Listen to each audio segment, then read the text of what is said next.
Hello friends, welcome to another episode of Engineering Today. Let's begin our first update regarding SpaceX to fly SN15 within a week. SN15 high-altitude flight will commence within a week.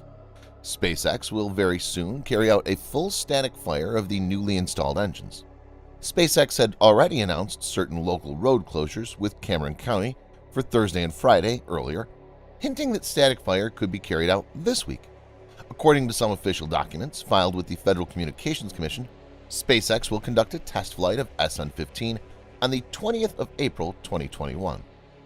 SN15 is expected to outweigh its predecessors, for it has certain upgrades and modifications. Elon Musk has also announced that the SN15 flight test will take place in the upcoming week.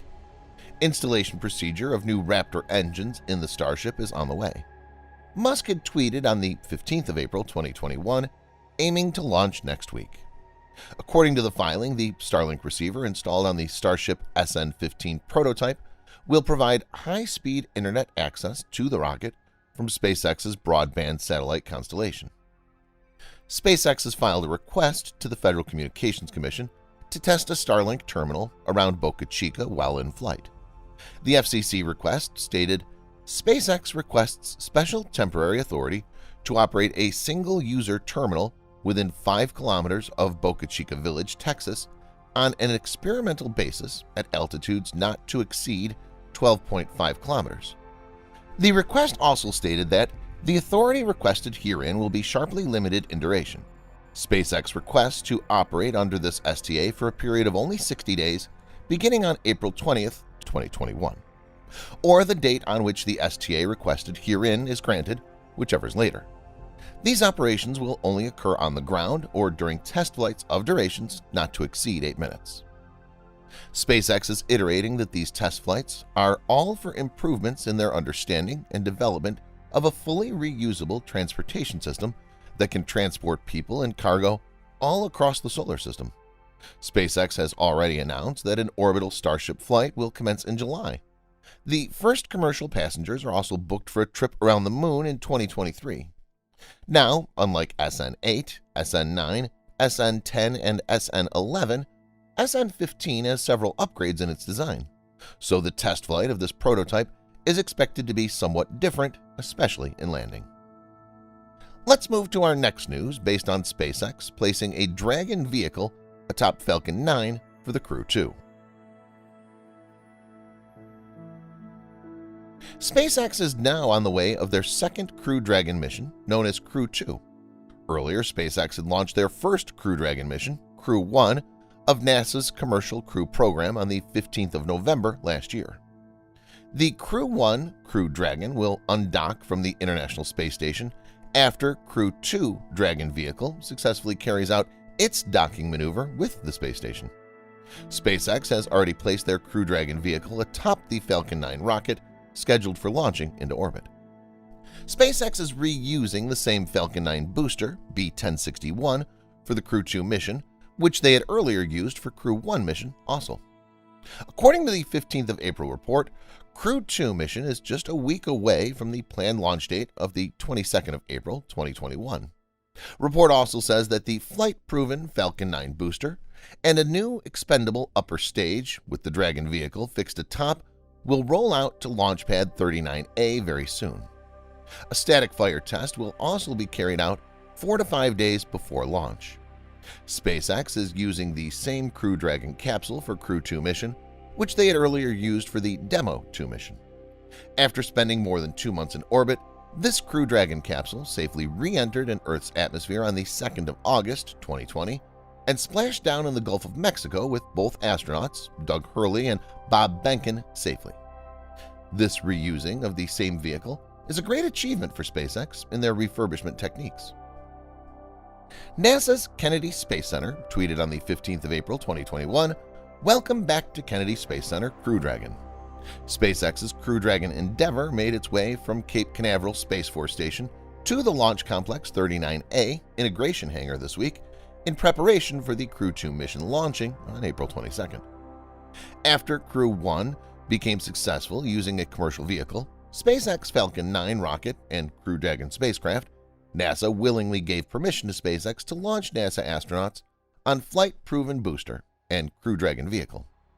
Several technical and organizational shortcomings have extensively delayed Boeing's Starliner crew capsule, so NASA has to rely solely on SpaceX for upcoming Crew Dragon missions, which are scheduled. Upon completion, Crew 2 will add on 2 more reusability feats in SpaceX's long history of significant reusability achievements. Let's talk about another SpaceX update in the next segment of our news. SpaceX keeps adding numbers to a fundraising round as per the company officials announced earlier this year. According to an updated SEC document, SpaceX added another $300 million in a February round of funding. It's clear that with this funding, SpaceX will expand the work on its Starship launch system and Starlink satellite constellation. On Wednesday, April 14th, SpaceX revised its February filing with the U.S. Securities and Exchange Commission.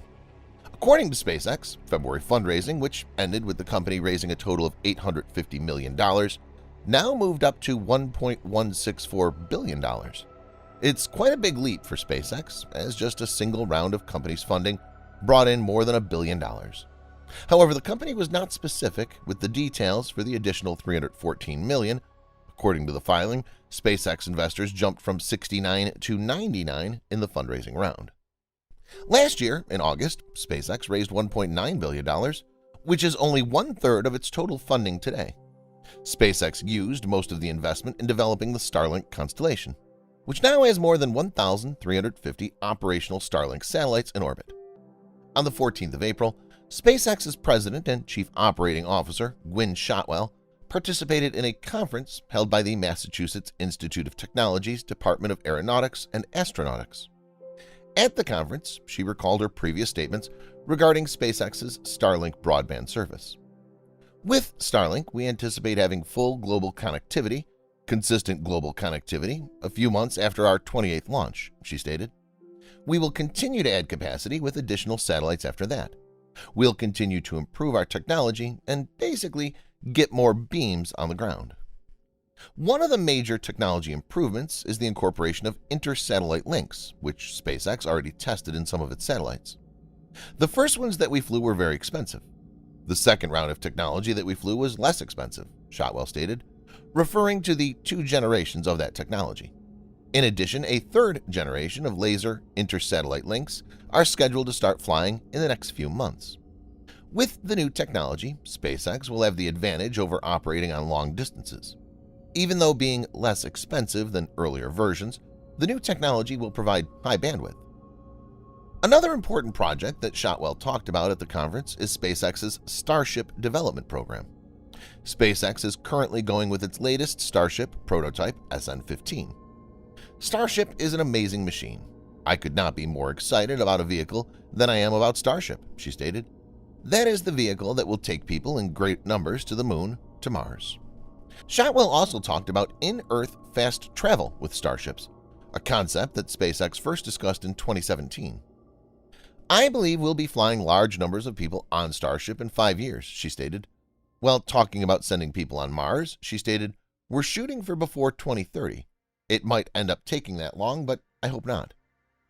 You're flying enough where you hopefully have enough knowledge of the system and knowledge of risk that you can definitely start the journey to Mars within the next 5 years, Shotwell stated. SpaceX will be developing its Starship for both in-Earth transportations and lunar missions. I recognize we never make our timelines so they're aspirational, but you have to aim high, she said during the conference. That's all for SpaceX. Now let's see what we have for others.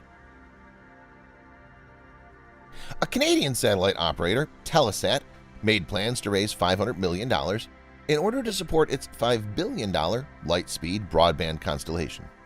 At the 2021 LEO Digital Forum, held on April 6th, Telesat CEO Dan Goldberg stated that the company is expected to complete Lightspeed's financing in the next couple of months. As Telesat Lightspeed manufacturing gets underway, we are committed to remaining good stewards of space. Our safety by design approach ensures our satellites are robust with individual component failures, allowing for continued operations, Telesat officials tweeted last month. Telesat is a well-known and one of the most successful global satellite operators. The company has plans to launch the constellation of nearly 300 satellites from 2022. The senior secured notes will provide the 60% cost of the project, while 40% will come through equity.